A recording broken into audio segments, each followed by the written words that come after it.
सिपाही मारे थे। दुनिया में ऐसी कोई शायद ही कोई कंट्री जिसके साथ डिस्प्यूट नहीं है। अब मैंने सुना बहुत जल्दी इनका डिस्प्यूट सोमालिया, मोरक्को, मोरितानिया और चिली के साथ भी होगा। अब आप बोलोगे ज्योग्राफी तो इनकी मिलती नहीं। देखिए, जैसे खान साहब ने बोला था, जर्मनी और जापान का एक इंडस्ट्रियल एस्टेट है, उनके बॉर्डर मिलते हैं और वहां से बहुत बड़ा एक्सपोर्ट करते हैं। चाइना ने उनकी बात, खान साहब की बात पकड़ ली, बोलते वैसे भाई जी कोई भी कहीं पे भी हो, हम गद्दी मरूम के सपने में आई थी तो ये जगह हमारी। पांडे जी का मानना है कि जो चाइना है ये 3488 जो 3500 किलोमीटर करीब का बॉर्डर है, ये वो सेटल करना ही नहीं चाहता। CNN ये खबर दे रहा है कि हुकूमत पाकिस्तान के साथ माहिदा होने वाला है कि उसकी फ़िज़ाई स्पेस इस्तेमाल की जा सकेगी अफ़गानिस्तान के ख़िलाफ़। अब अफ़गानिस्तान के में फ़िज़ाई स्पेस की क्यों ज़रूरत पड़ गई अमरीकियों को, इसकी कोई वजह समझ में नहीं आती।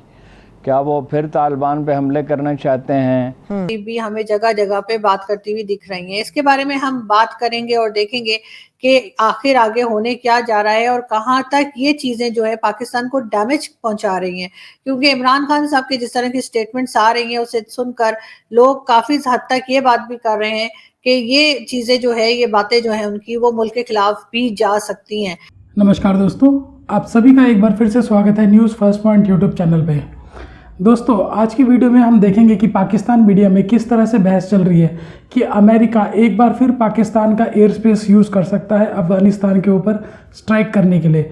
वहीं जो इमरान खान लगातार अमेरिका विरोधी बयान दे रहे हैं, उससे कहीं ना कहीं पाकिस्तान को और उसकी इकनॉमी को भारी नुकसान उठाना पड़ सकता है। वहीं दूसरी तरफ हम इस वीडियो में ये भी देखेंगे कि पाकिस्तान मीडिया में इंडिया और चाइना के रिलेशनशिप को लेके भी डिबेट चल रही है और उनका ये कहना है कि चाइना अपने इश्यूज़ इंडिया के साथ सॉल्व करना चाहता है पर इंडिया ही उसको लटका रहा है, जबकि असल में इंडिया अपने इश्यूज सॉल्व करने के लिए चाइना के साथ कई बार मीटिंग कर चुका है, पर चाइना इस चीज़ को कभी भी सीरियस नहीं लेता और वो हमेशा चाहता है कि ये इशू हमेशा बना रहे जिससे कि वो भारत के ऊपर दबाव बना सके। तो चलिए दोस्तों, चलते हैं आज की वीडियो की तरफ और देखते हैं पाकिस्तान मीडिया ने और क्या कहा।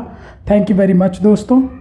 बताइएगा कि जो भारत के नए आर्मी चीफ हैं जनरल मनोज पांडे साहब, उन्होंने एक स्टेटमेंट दी है। उन्होंने क्या है जी कि जो चाइना है वो बॉर्डर इशू हल ही नहीं करना चाहता, वो बाउंड्री इशू को जिंदा रखना चाहता है।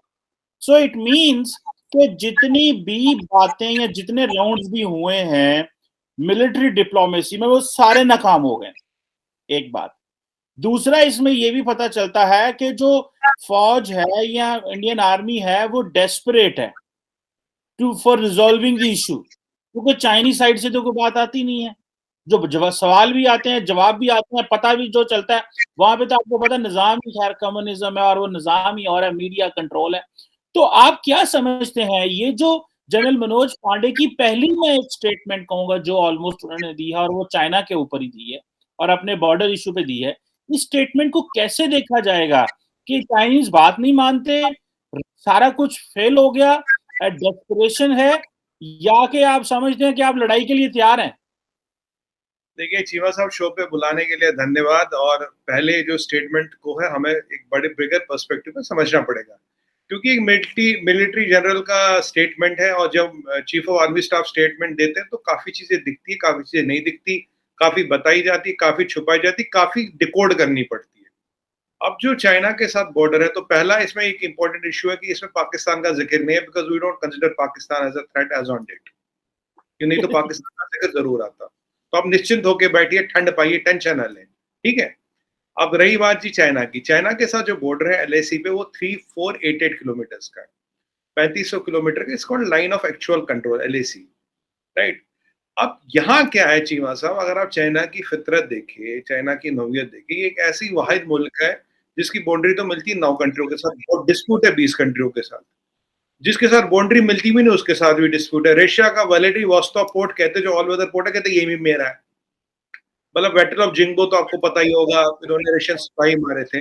दुनिया में ऐसी कोई शायद ही कोई कंट्री जिसके साथ डिस्प्यूट नहीं है। अब मैंने सुना बहुत जल्दी इनका डिस्प्यूट सोमालिया, मोरक्को, मोरितानिया और चिली के साथ भी होगा। अब आप बोलोगे ज्योग्राफी तो इनकी मिलती नहीं। देखिए, जैसे खान साहब ने बोला था, जर्मनी और जापान का एक इंडस्ट्रियल एस्टेट है, उनके बॉर्डर मिलते हैं और वहां से बहुत बड़ा एक्सपोर्ट करते हैं। चाइना ने उनकी बात, खान साहब की बात पकड़ ली, बोलते वैसे भाई जी कोई भी कहीं पे भी हो, हम गद्दी मरूम के सपने में आई थी तो ये जगह हमारी। पांडे जी का मानना है कि जो चाइना है ये 3488 जो 3500 किलोमीटर करीब का बॉर्डर है, ये वो सेटल करना ही नहीं चाहता। Former prime minister Imran Khan साहब की, और इसके अलावा ये भी कि वो पॉलिटिकल रैलीज कर रहे हैं, डिफरेंट इंटरव्यूज दे रहे हैं और उसमें न जाने क्या क्या कह रहे हैं।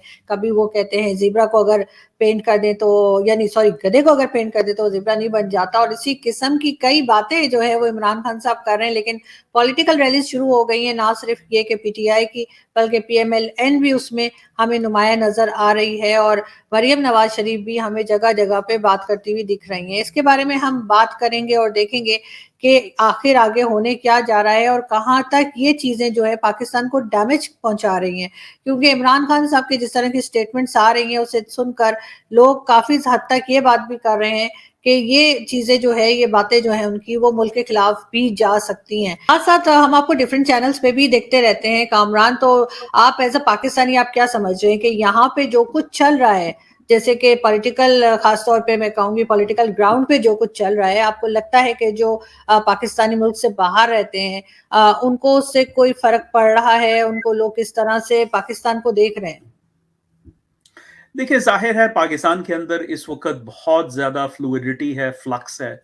पाकिस्तान जो है सियासी एतबार से, अपना इकोनॉमिक एतबार से इतना कमज़ोर कभी नहीं था तारीख के अंदर। इस वक्त जो है political economic situation has hit rock bottom, तो ये तो मतलब कभी पहले नहीं था। और ये ऐसे माहौल में ये सूरत हाल उभर के सामने आई है कि जबकि पाकिस्तान का जो फॉरेन पॉलिसी का जो रेल्म है उसके अंदर भी बहुत इंतशार है। अफगानिस्तान से अमेरिका का इनखला हो चुका है, तालिबान की हुकूमत आ चुकी है, भारत के अंदर एक राइट विंग जो है ना गवर्नमेंट है, और पाकिस्तान के साथ जो है हालात मतलब कशीदा हैं। CNN ये खबर दे रहा है कि हुकूमत पाकिस्तान के साथ माहिदा होने वाला है कि उसकी फ़िज़ाई स्पेस इस्तेमाल की जा सकेगी अफ़गानिस्तान के ख़िलाफ़। अब अफ़गानिस्तान के में फ़िज़ाई स्पेस की क्यों ज़रूरत पड़ गई अमरीकियों को, इसकी कोई वजह समझ में नहीं आती। क्या वो फिर तालिबान पे हमले करना चाहते हैं और करना चाहते हैं, और पाकिस्तान अगर उन्हें इजाज़त दे देगा? ये CNN खबर दे रहा है। लेकिन उससे भी बड़ी खबर ये है कि उसकी तफसीलात मालूम हो गई हैं कि कैसे मुआहदा हुआ पीपल्स पार्टी और नून लीग के दरमियान, और ये फाइनली लंदन में हुआ नवाज़ शरीफ साहब की इजाज़त से। जब ये तय पा गया इमरान खान के ख़िलाफ़ नो कॉन्फिडेंस की तहरीक जो है, ये उम्मीद पैदा होगी उन्हें कामयाब हो जाएगी, जिसमें अमरीकी मुलव्वस थे। अब लोगों की समझ में नहीं आता, कहते हैं कि मुदाखलत हुई है, साजिश नहीं हुई। मुदाखलत साजिश के बाद ही होती है ना। जब मुदाखलत की उन्होंने, तो मुदाखलत से बढ़कर क्या चीज़ हो सकती है? उन्होंने हमारे अंदरूनी मामलात में मुदाखलत की।